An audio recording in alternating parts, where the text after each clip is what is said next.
countdown for blast off. X minus 5, 4, 3, 2, X minus 1, fire.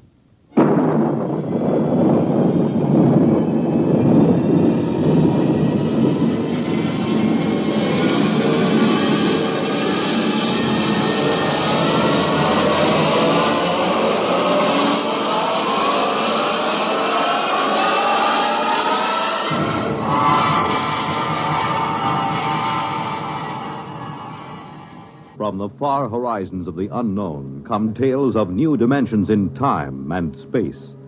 These are stories of the future, adventures in which you'll live in a million, could be years, on 1,000 maybe worlds. The National Broadcasting Company, in cooperation with Galaxy Science Fiction Magazine, presents X minus 1.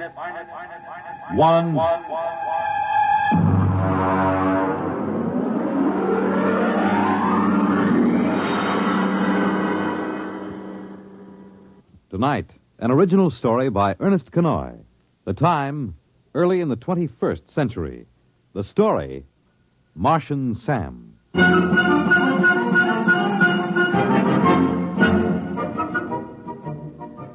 whole thing started the first day of spring training.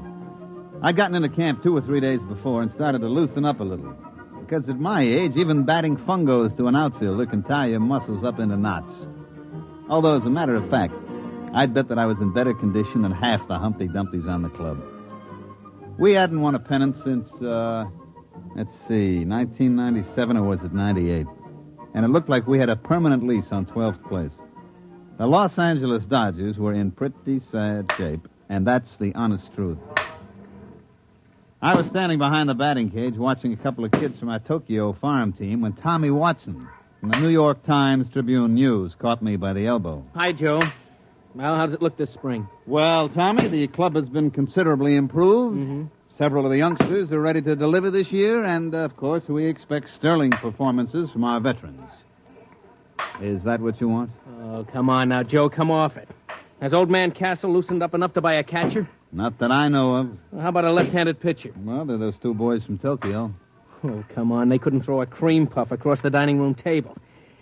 Well, how does it feel to be first base coach for a team that'll clinch last place by July 4th? You're very kind, Tommy. Very kind. I just hate to see that old tightwad Castle run this club into the ground. I remember my father used to tell me about the times way back, when they were still in Brooklyn. And I can remember going down to Robinson Stadium when I was a kid to watch doubleheaders with the Denver Giants. Now look at them.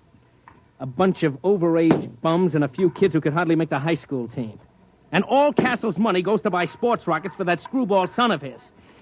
Oh, Joe, baseball isn't what it used to be.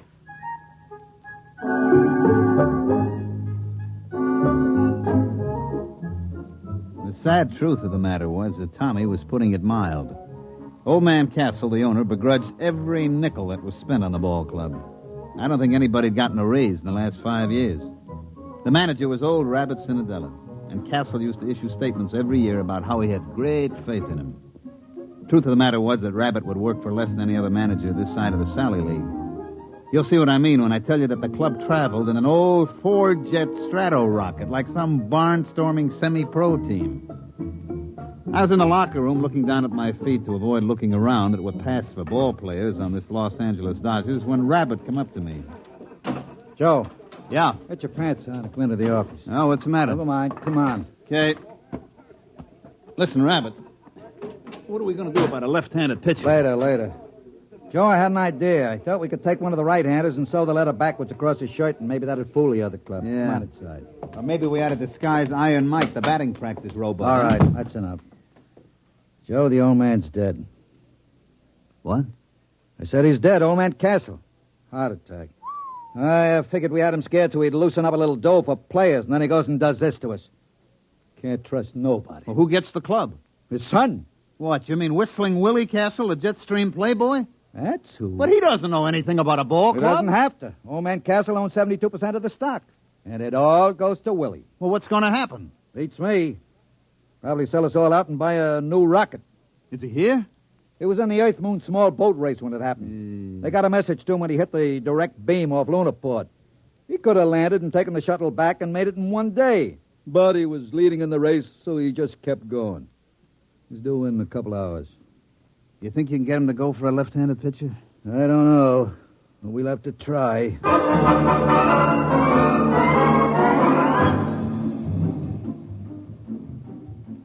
Of course, you've heard of Willie Castle. About once a year, he cracks up some expensive sports rocket or gets himself picked up in a survival suit by the IP, floating somewhere in an orbit around the moon. He almost got put away a couple of years ago when he took a debutante up in a Harrison Kilgore cruiser and kept her in orbit for 2 months. The old man was able to kill the abduction charges by claiming that they'd been married at the time. And one time when the old man had a couple of us up at the lodge he lives in during spring training, I saw the kid's room. It was filled with marak heads that he'd shot on safaris on Mars. He came down to the training camp a week later. He buzzed over in a Harley Donaldson atmospheric and set the ship down in the hole between second and third, burning out half the infield. I saw a rabbit get him to one side and start talking fast, so I sneaked over and listened. Well, Mr. Castle, of course, you know we're all very sorry about your father's death. And He had it coming, the old tightwad. Oh, well, I see. I couldn't convince him that a credit isn't any good to you, stuffed in a mattress. You got to spend, isn't that right? Yeah, it is. As a matter of fact, that's what I wanted to see you about. Now, there's a boy in one of the Milwaukee farm clubs, a left-handed pitcher. I can get him for about $30,000 and a couple of players. And What do you mean? Well, I mean, you're absolutely right, Mr. Castle. You got to spend money. And if we could get a little help in pitching and maybe an outfielder or two... You mean spend money for baseball players? Well, yeah. That was what I had in mind. Now, wait a minute. This baseball team was my father's hobby, like some old men collect stamps or play checkers. Now, in the terms of the will, I can't sell it. But I'm sure not going to throw any good money away on something foolish like baseball players. Oh, I see. As a matter of fact, I'm going to need all the cash I can lay my hands on. Yeah? Yeah. I've got a chance to buy a 3-pile nuclear eraser that'll cut 2 weeks off the round trip to Mars. Oh, I see. You wouldn't want to spend money on anything as foolish as ball play. That's it. You've got the idea now. Oh, by the way, Mr. Cinadilla, Yeah? I find it's quite embarrassing to me to have my friends continually make fun of me because the Dodgers are in last place. Well, as a matter of fact, that gets to be a touchy point with me, too. Well, I'd like to see it change, so if you don't mind, would you please have them somewhere in a more respectable position, say third or second, within a month or two? Now, look here, Mr. Castle. I can't make bricks without straw. You won't spend the credit for a ball player, and I can't... You do your best.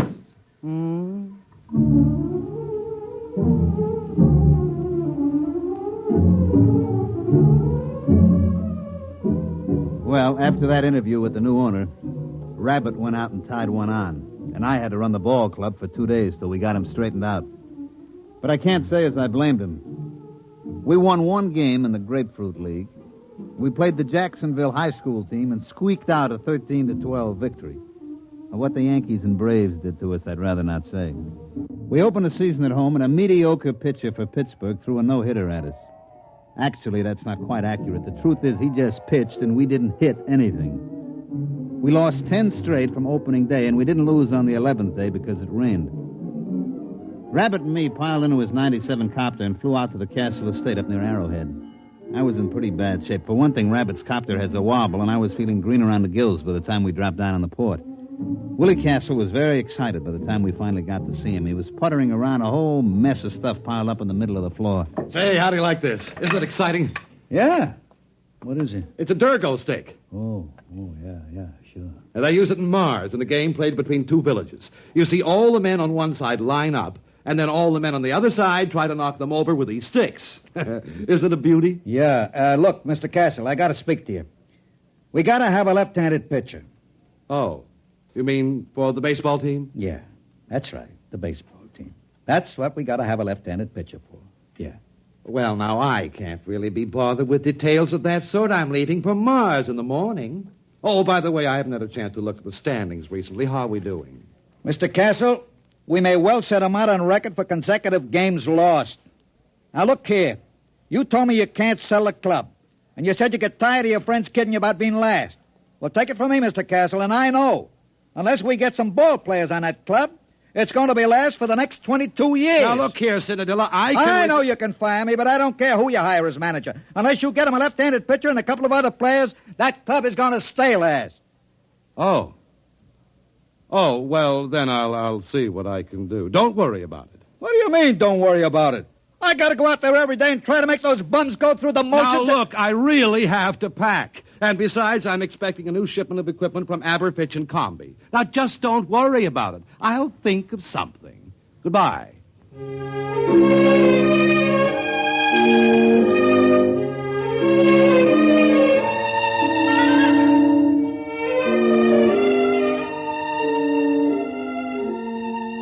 Next day, we lost a doubleheader to Cincinnati by a score faintly reminiscent of basketball. And that's the way it went. Oh, we won a couple here and there. Like they say, you can't lose them all. About the middle of the season, we were so far behind that the local papers just dropped us off the standings, didn't even bother to report it. It was about this time that Willie Castle returned from Mars. He came out to see us at the ballpark just before the massacre. Well, I noticed, Mr. Cinadilla, that we're still in last place. Yeah, Mr. Castle, we are. We are lucky we are still in the league.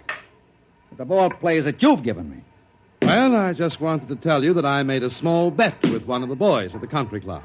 Yeah? Yes. I bet 1,000,000 credits that we'd win the pennant this year. That's nice. You don't seem to understand.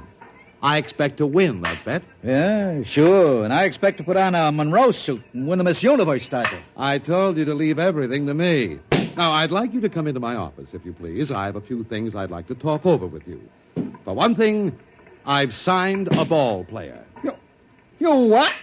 Oh, look here, Mr. Castle. This I got a complaint about. My contract is clear. No ball player gets signed without my okay. Just come into my office, please. I'll explain everything.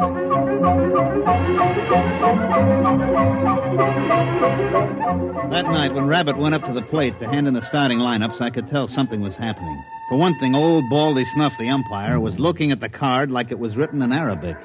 All right, who's the pitcher? It's written right there in the card. Saramo Castro Perbaco. What's the matter? Can't you read? Oh, come on now. You kidding? Is he Armenian? Nope. Martian. Martian? That's right. Martian.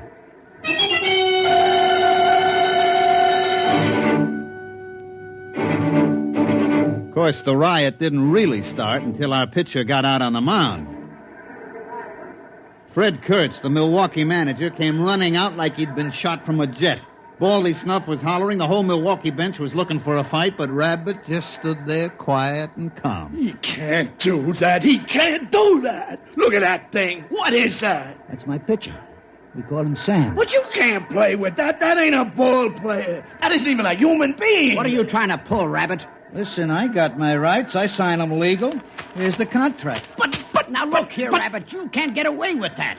That thing's only about 2 feet high. 18 inches, as a matter of fact. But how's he gonna pitch? He hasn't even got any arms. Sure he has. He's got it curled up.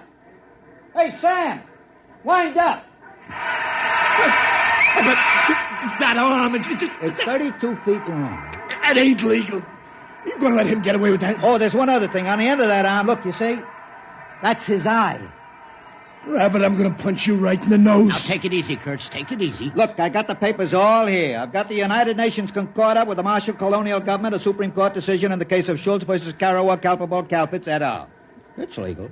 Any Martian citizen is entitled to the same legal rights and privileges as a citizen of Earth.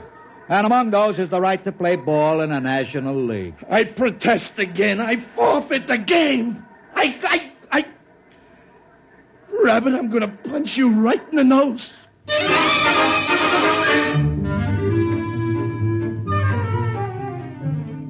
As a matter of fact, the game that night was postponed because of riot.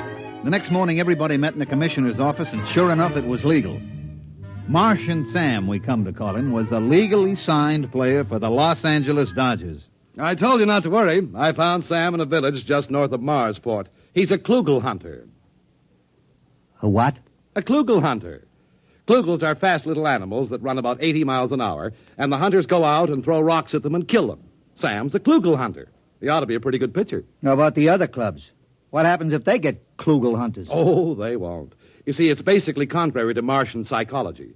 They won't ever leave their own villages. Then how come Sam left? Well, it was an unfortunate accident, really. You see, when I first met him, I gave him a stick of chewing gum. Yeah? Well, he got hooked. What do you mean, hooked? Well, for Martians, the chicle seems to be habit-forming. Sam is a gum addict. Well, naturally, as soon as this was discovered, the traffic was prohibited. There's a death penalty for importing of chewing gum to Mars. But it was too late for Sam, so he came out with me. You mean all we got to do is keep him supplied with chewing gum? That's right. I told you I'd take care of it, didn't I? Now you've got your left-handed pitcher.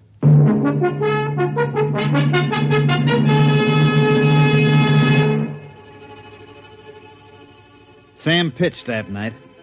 He struck out 27 batters, and we won 3-0. Horace Kelly, the catcher, had a little trouble at first, but he soon figured out how to get around it. He'd just hold his mitt up and close his eyes, and when he heard a thunk, he'd reach in and pull the ball out and throw it back to Sam. You can imagine what it was like being a batter up there against Sam. Pitcher's mound is only 60 feet away from the plate as it is, and with Sam's 32-foot arm, well, we didn't lose the game the rest of the season.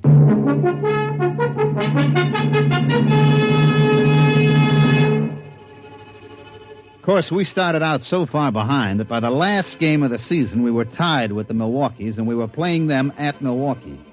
The winner of this game won the pennant. Of course, it was a lead-pipe cinch for us. Martian Sam had pitched every day since he joined the club.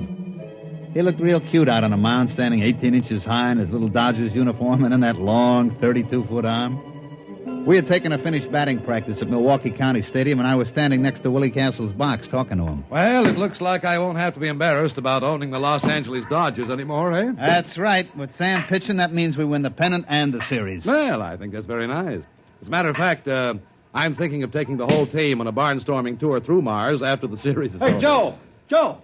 Oh, Mr. Castle. Well, what's the matter? It's Sam. Sam. Well, what's the matter? Is anything wrong with him? Did he get his chewing gum? Yeah, he got his chewing gum, but he's just lying on the floor in the locker room moaning. He is? We better get a doctor. Yeah, and all those scales keep falling off him. Oh, no. What's the matter? I know what it is. What? It's the molting season. All the scales will fall off. It'll take him a week to grow new scales. But he can pitch, can't he? No, he can't. Any violent movement would bring on great pain. Well, there goes the ball game.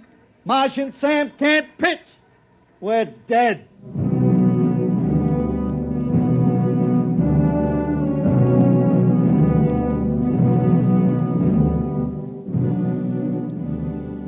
Rabbit put it mild. We were good and dead. We pitched Harry Kosnowski, our best human pitcher, but our best human pitcher was none too good. He rose to the occasion, however, and the score was tied going into the last half of the ninth. That's the way, Harry, old boy. That's the way. Pour it in. Come on, Harry. You can do it, baby. Unfortunately, he couldn't. He hit a streak of wildness and walked 3 straight men. Things were very quiet in the Dodgers dugout. One more walk would force in a run, the ball game would be over. Then as we all sat there staring out at the mound where Harry was sweating, we heard a little shuffling noise. Oh, what's that? Sam, what are you doing out here? And then with the little squeaks that he used for talking, Sam told us what he wanted to do. He wanted to pitch. But, Sam, you can't. You're molten. Your scales.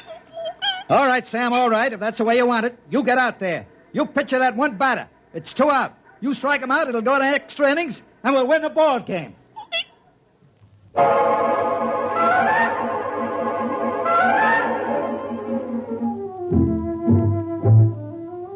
And so Martian Sam trudged out to the pitcher's mound, his tiny legs lagging with great pain. You could just tell the little guy was hurting bad. Now pitching for Los Angeles, Martian Sam. We knew that Sam could do it now. We only had to face one batter and we'd get our chance again. Horace threw the ball out to him, and Sam stood there, his eye on the end of his 32-foot arm, blinking with pain. All right, batter up. Let's get a batter in there. The umpire called for the batter, and nobody came out of the Milwaukee dugout. Hey, come on, let's go.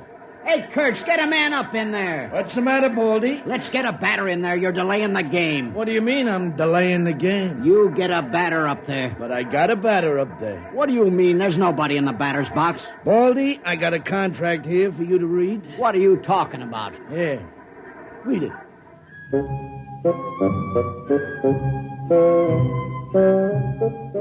Well, of course, everybody knows what happened. The Milwaukee Braves had signed an intelligent virus from the moons of Jupiter. He was up there in the batter's box, but of course you couldn't see him without an electron microscope. He walked on 4 straight pitches, forcing in a run, and the Milwaukees won the pennant. But like I say, that's baseball. You can't win them all.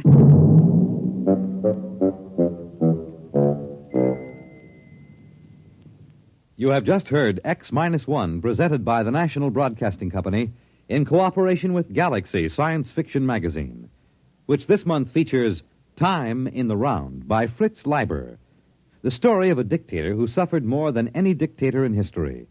He was so puny, and his victims were so impregnable.